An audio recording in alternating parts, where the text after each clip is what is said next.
اسی طرح جب کوئی کہتا ہے فلاں چیز بالکل خالص ہے، خالص دالیں ہیں، خالص فلاں ہے، خالص، تو ہمارے دل کی کیفیت ہی بدل جاتی ہے.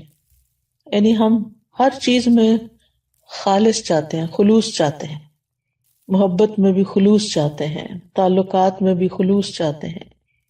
لیکن کبھی ہم نے سوچا کہ اللہ سبحانہ وتعالیٰ کے ساتھ ہمارا جو تعلق ہے، یا اللہ سبحانہ وتعالیٰ کی جو عبادت ہم کرتے ہیں، یا اللہ سبحانہ وتعالیٰ کی دین کی خدمت کا جو بھی کوئی کام کرتے ہیں، جو بھی ہمارے حصے میں آیا ہے، جیسا بھی کام آیا ہے، چاہے وہ تحقیق اور ریسرچ کا کام ہے، یا تعلیم کا کام ہے، یا پھر خدمت خلق کا کام ہے، یا تنظیم یعنی ایڈمنسٹریشن کا کام ہے، یا کسی بھی اور طریقے سے کسی بھی کام میں ہم جس کو ہم دین کے لیے، اللہ کے لیے کرتے ہیں، تو کبھی ہم نے سوچا کہ وہ کتنا خالص ہے، اور وہ کس درجے کا ہے، اور وہ قابل قبول ہے یا نہیں، اور کس درجے میں قبول ہوگا. تو آج میں تھوڑی سی بات اس موضوع پر کروں گی کہ ہمیں اپنے اعمال پہ کس طرح نظر رکھنی ہے، اور کس طرح ہم نے ان کو مزید خالص بنانا ہے، اور اس کے فائدے کیا ہیں. تو ہم سب سورۃ اخلاص کے نام سے واقف ہیں. قل هو اللہ احد اللہ الصمد لم یلد ولم یولد ولم یکن لہ کفوا احد، اور اس سورت کی فضیلت سے بھی واقف ہیں. کوئی نئی بات نہیں ہے ہمارے لیے، ہم سب جانتے ہیں. تو اس کی اتنی بڑی فضیلت کس بنا پر ہے؟ اخلاص ہی کی بنا پر ہے نا. تو جس طرح اللہ سبحانہ وتعالیٰ ایک ہے، قل هو اللہ احد، تو پھر جو کام یا جو عبادت اس کے لیے ہو، وہ بھی بس صرف اس ایک اکیلے کے لیے ہونی چاہیے. اس کے ساتھ کسی اور کو ملانا نہیں چاہیے، کسی اور کو شریک نہیں کرنا چاہیے. تو اخلاص کا لفظی مطلب ہوتا ہے کسی چیز کو آمیزش سے چھانٹ کے الگ کر دینا، یعنی کسی دوسری چیز کی ملاوٹ سے بالکل الگ کر دینا اس کو.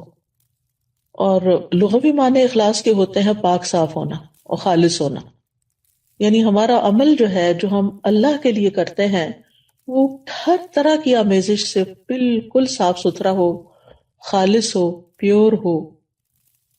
اور امام راغب اصفہانی جو ہیں، آپ لوگوں نے ان کا نام سنا ہوگا، مفردات القرآن کے نام سے قرآن مجید کی ڈکشنری ہے، اور بہت ہی بہترین ڈکشنری ہے. ہر قرآن کے طالب علم کو اس سے واقفیت ہونی چاہیے. تو امام راغب اصفہانی لکھتے ہیں کہ الاخلاص التبری عن کل ما دون اللہ تعالی.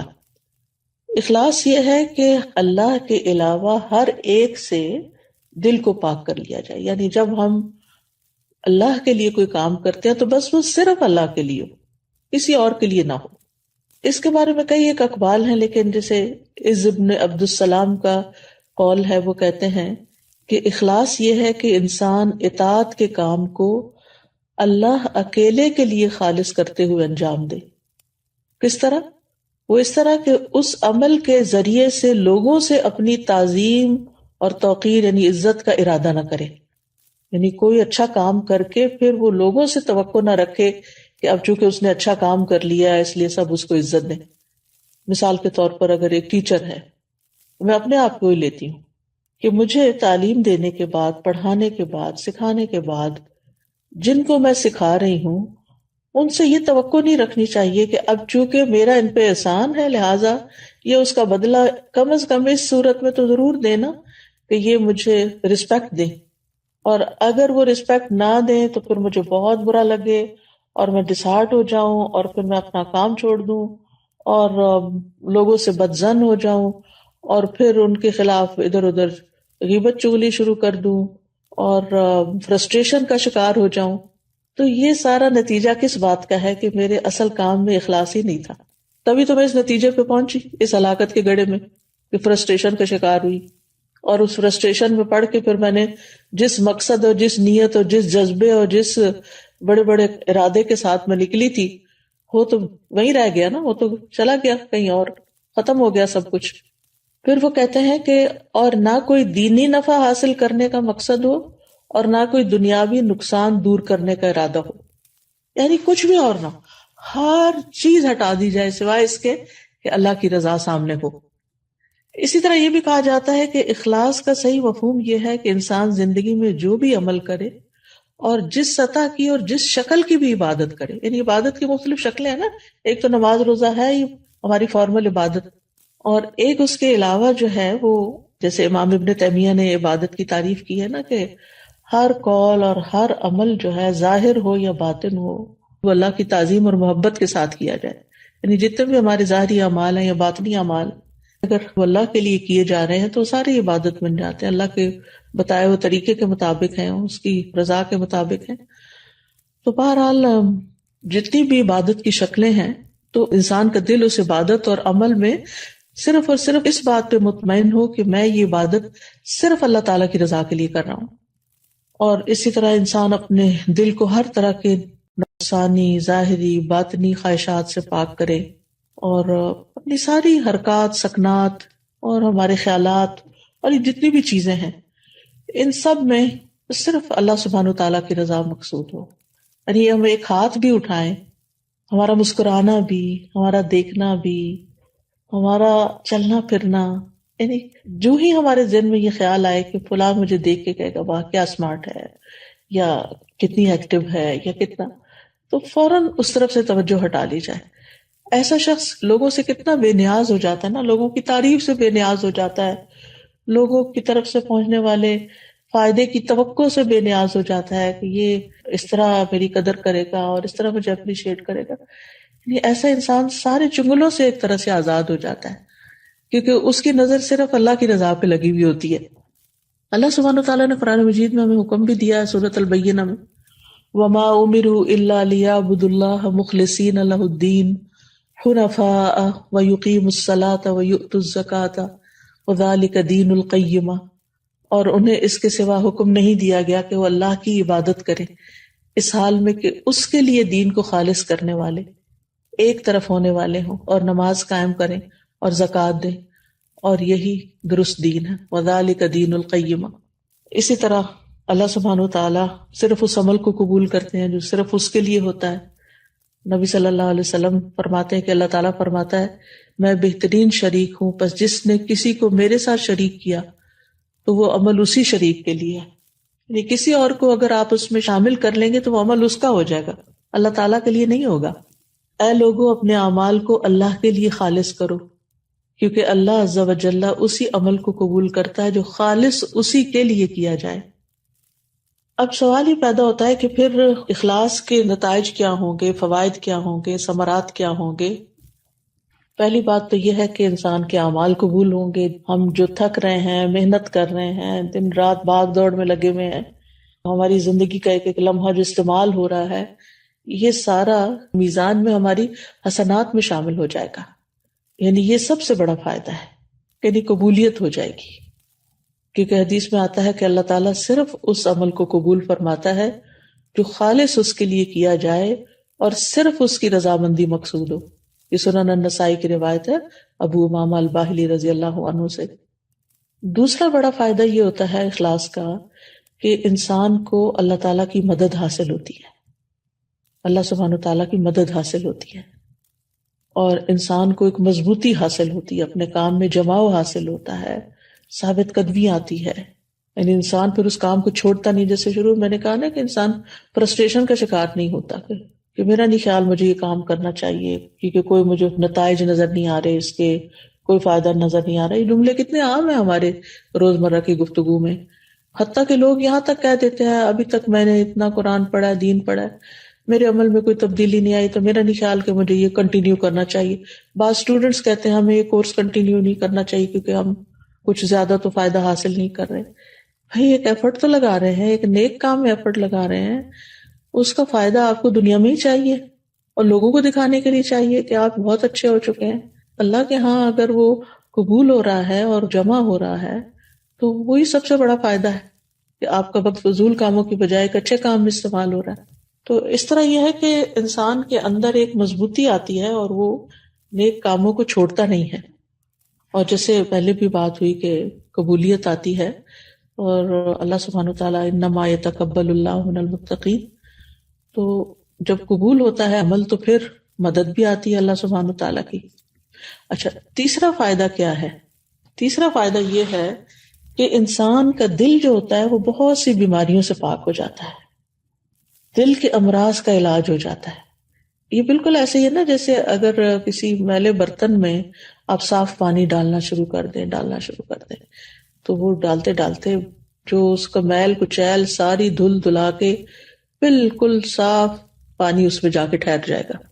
تو اسی طرح جب ہمارے اندر اخلاص آتا ہے، بار بار ہم اللہ سبحانہ تعالیٰ کے لیے اپنی نیت کو خالص کرتے ہیں تو وہ نیک کام جاری رکھتے ہیں، اور جتنا وہ جاری ہوتا ہے تو وہ جاری پانی کی طرح ہوتا ہے جو ہمارے دل کے اندر پھر جتنی بھی میل کچیل ہے اس کو باہر نکال دیتا ہے. تو دل کی بیماریاں، سب سے بڑی بیماری تو نفاق ہی ہے، اور نفاق اپوزٹ ہے اخلاص کا. پھر اسی طرح نفاق کی جو علامتیں ہیں اور دیگر جو برائیاں ہیں جیسے حسد ہے، کینہ ہے، بغض ہے، خیانت ہے، یہ ساری چیزیں.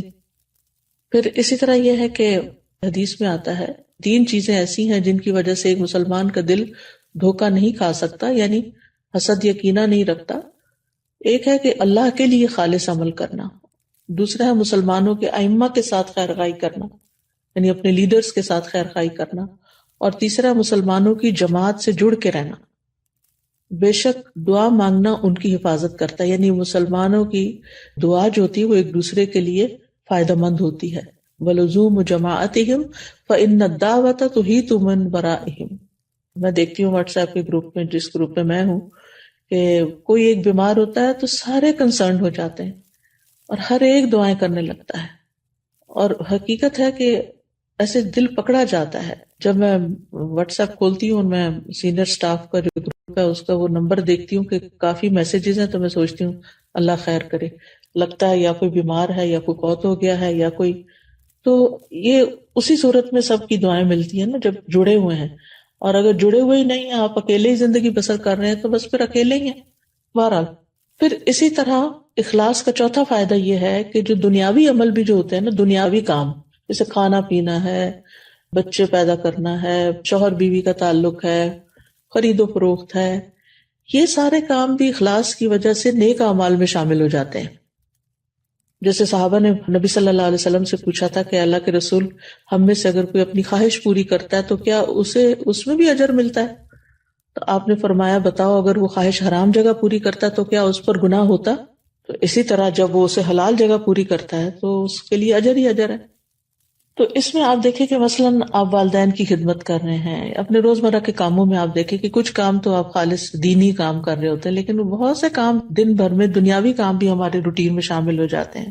جیسے کھانا پکانا ہے، کھانا سرو کرنا ہے، برتن سمیٹنا ہے، بچوں کے پیچھے پڑ کے ان کو کھلانا ہے، بزرگ ہیں تو ان کے چڑچڑے پن کے باوجود ان کے ساتھ خیر خائی کا معاملہ کرتے ہوئے ان کی ضروریات کا خیال رکھنا ہے. یہ سارے کام بندے کو تھکا دینے والے ہوتے ہیں، اور اینڈ آف دا ڈے پھر یا آوازیں بلند ہونے لگتی ہیں انسان کی، یا پھر احسان جتا بیٹھتا ہے یا کوئی اور. لیکن ان کاموں کو کرتے ہوئے بھی اگر انسان یہ سوچے نا کہ میں اللہ کی رضا کے لیے کر رہا ہوں، اس کا اجر میں اللہ سے چاہتا ہوں، اس کا اجر میں اللہ سے چاہتا ہوں، ہر موقع پر یہی بات اگر آپ انسان اپنے آپ کو یاد دہانی کرا دے تو آپ دیکھیں گے کہ دن کے آخر میں بھی آپ اللہ سے باتیں کر رہے ہوں گے اور دعائیں اپنے لیے کر رہے ہوں گے، یا اللہ تو میری کوششوں کو قبول کر لے اور تو مجھ سے راضی ہو جا.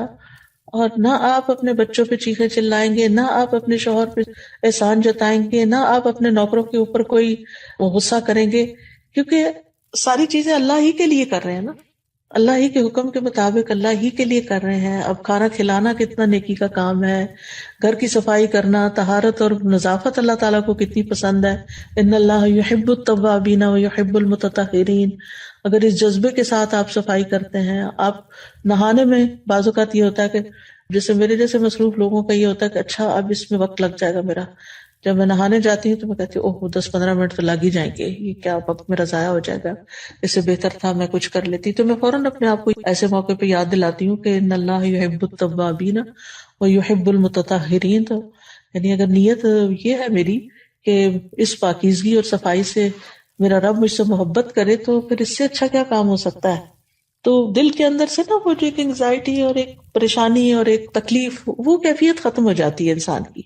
وضو کرنے جاتے ہیں یا ناخن کاٹ رہے ہیں اپنے یا اور صفائی کر رہے ہیں اپنی، تو ان سب چیزوں کو بھی آپ سنت سمجھ کر اور دین کا حصہ سمجھ کر اور اللہ کی رضا کے لیے کرتے ہیں، تو چاہے اس پر وقت لگ جائے تو پھر آپ کو یہ پشیمانی نہیں ہوتی کہ میرا وقت ضائع ہو گیا. یہ جو ہم سب کو زندگی میں تھوڑا اللہ کے فضل سے اللہ کے دین کا کام کرنے کا موقع ملا ہے، تو obviously وقت اس کے لیے چاہیے ہوتا ہے نا. تو پھر ہم حریص ہوتے ہیں کہ ہمارا وقت صحیح استعمال ہو، اچھے کاموں میں ہو.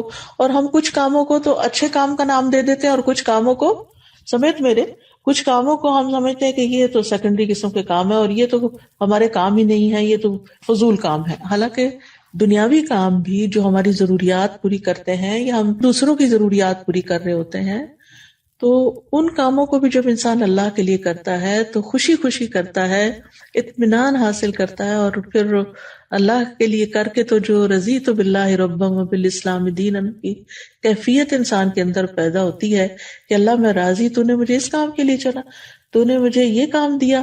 پچھلے دنوں ایک دو ساتھیوں کے پیرنٹس بیمار تھے، تو ان میں سے ایک نے مجھے میسج کیا کہ میرے والد پچھلے 2-3 مہینے سے بیمار تھے، تو میں کوئی کورس نہیں پڑھا سکی، کچھ زیادہ کام نہیں کر سکی، لیکن میں دن کا ایک بڑا وقت ان کے ساتھ گزارتی رہی.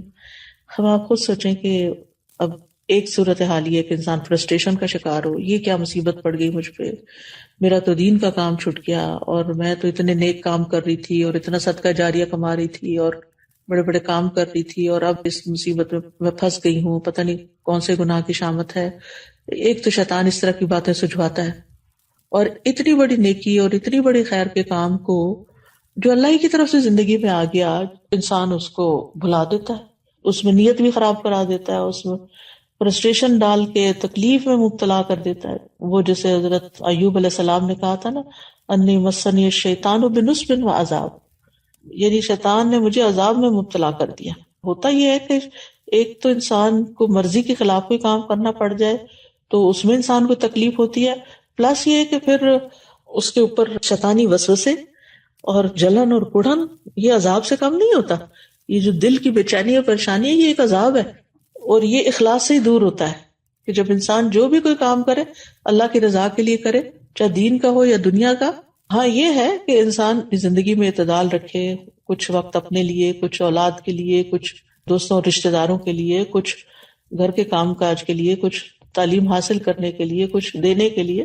پھر زندگی کے مختلف جو فیزز ہوتے ہیں اس میں مختلف اوقات میں انسان کو مختلف کاموں میں کچھ زیادہ یا کم وقت ملتا ہے. ایک وقت ہوتا ہے کہ اپنے لیے بہت وقت مل جاتا ہے، اپنی عبادت کے لیے، جیسے کہ بڑھاپے کا وقت ہوتا ہے، اس میں دوسری ذمہ داریوں سے انسان فارغ ہو جاتا ہے. اور کچھ وقت ایسا ہوتا ہے کہ جس میں خدمت خلق کے لیے زیادہ وقت نکالنا پڑتا ہے انسان کو.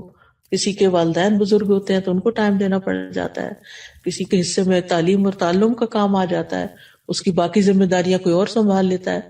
تو ہم میں سے ہر ایک کی سچویشن اور حالات فرق ہیں، لیکن اس میں ہمیں یہ یاد رکھنا چاہیے کہ جس بھی حال میں رب رکھے اس پہ راضی رہ کے، اس میں نیت خالص کر کے اس کام کو عبادت سمجھ کے کریں، مصیبت سمجھ کے نہ کریں. پھر اس میں آپ دیکھیے کہ بعض لوگ ایسے ہوتے ہیں کہ جو جسمانی طور پہ دنیا سے الگ ہوتے ہیں لیکن دل ان کا دنیا میں پھنسا ہوا ہوتا ہے، اور کچھ لوگ ایسے ہوتے ہیں کہ جو جسمانی طور پر دنیا میں ہوتے ہیں لیکن دل ان کا دنیا سے الگ ہوتا ہے. تو یہ دیکھ سکتے ہیں ہم کہ ہم کہاں کھڑے ہیں. اچھا، چھٹا فائدہ یہ ہے کہ انسان سے سختیاں اور مصیبتیں دور ہونے لگتی ہیں، یعنی انسان کی دعائیں بھی قبول ہوتی ہیں، یعنی اخلاص کی برکتیں بہت ہیں. اب وہ واقعہ یاد ہوگا جو بخاری اور مسلم میں آتا ہے، 3 لوگوں کا جنہوں نے غار میں رات گزاری، جو بارش سے مجبور ہو کے غار کی طرف چلے گئے تھے. پھر وہ غار کا دروازہ بند ہو گیا پتھر گر کے، تو وہ ہٹا نہیں پا رہے تھے مل کے، تو پھر ہر ایک نے دعائیں کرنی شروع کی، اور اس میں ہر ایک نے اپنے اپنے خالص عمل کو وسیلہ بنایا، تو اللہ تعالیٰ نے ان کی مصیبت دور کر دی، وہ غار سے باہر نکل آئے. تو اخلاص سے نا دل کے اندر ٹھنڈک آ جاتی ہے کہ میں جس کے لیے کر رہا ہوں نا وہ دیکھ رہا ہے. مثلا آپ ایک بہت اچھا کام کرتے ہیں، اور جب کام کر کے کسی کو دکھاتے ہیں کہ اچھا آپ اس کے بارے میں مشورہ دیں کہ یہ کیسا ہے، تو وہ اس پہ سخت تنقید کر دیتا ہے، یہاں یہ غلطی ہے، یہاں یہ نہیں ہونا چاہیے، یہاں وہ نہیں ہونا چاہیے. تو اس وقت آپ کا ری ایکشن پھر کیا ہوتا ہے؟ یا آپ دل میں مسکرا رہے ہوتے ہیں، یا پھر آپ سخت غم، فکر، پریشانی کا شکار ہو جاتے ہیں. مسکرا کون سکتا ہے ایسے موقع پر کہ جس کے لیے میں نے محنت کی تھی نا اتنی، اس نے تو دیکھ لیا، اس نے تو میری محنت جان لی نا، میرا خلوص جان لیا، اور یہ شخص میری صرف ظاہری حالت دیکھ رہا ہے کہ میں نے پروڈیوس کیا کیا، تو کوئی نہیں، اس میں بھی خیر ہے، میں اس کو دوبارہ کر لیتا ہوں اور اس سے بہتر کر لیتا ہوں. اور پھر انسان اللہ کی خاطر اسی کیے ہوئے کام کو دوبارہ شروع کر دیتا ہے. پھر اس میں بہتری آتی، پھر اس میں مزید بہتری آتی، مزید بہتری آتی ہے۔ ساتویں چیز یہ ہے کہ انسان جب اللہ کے لیے کام کرتا ہے نا تو فتنوں کے جو خطرات ہوتے ہیں ان سے نجات اور سلامتی حاصل ہوتی ہے، یعنی انسان فتنوں سے نکل آتا ہے۔ اس میں حضرت یوسف علیہ السلام کی مثال ہے۔ جب اس عورت نے حضرت یوسف علیہ السلام کو برگلانے کی کوشش کی تھی تو اللہ سبحانہ وتعالیٰ نے ان کو بچا لیا، اور کیا فرمایا سورۃ یوسف میں آتا ہے كَذَلِكَ لِنَصْرِفَ عَنْهُ السُّوءَ وَالْفَحْشَاءَ إِنَّهُ مِنْ عِبَادِنَا الْمُخْلَصِينَ، اسی طرح ہوا تاکہ ہم اس سے برائی اور بے حیائی کو ہٹا دیں، بے شک وہ ہمارے خالص کیے ہوئے بندوں میں سے تھا۔ آزمائشوں سے خالص ہو گئے تھے نا، تو اللہ تعالیٰ نے ان کو اس گناہ سے بچا لیا۔ تو اللہ سبحانہ تعالیٰ بندے کی حفاظت کرتا ہے پھر اس اخلاص کی وجہ سے۔ جب بندہ اس کے لیے خالص ہو جاتا ہے تو اللہ کی خاص مدد حاصل ہوتی ہے۔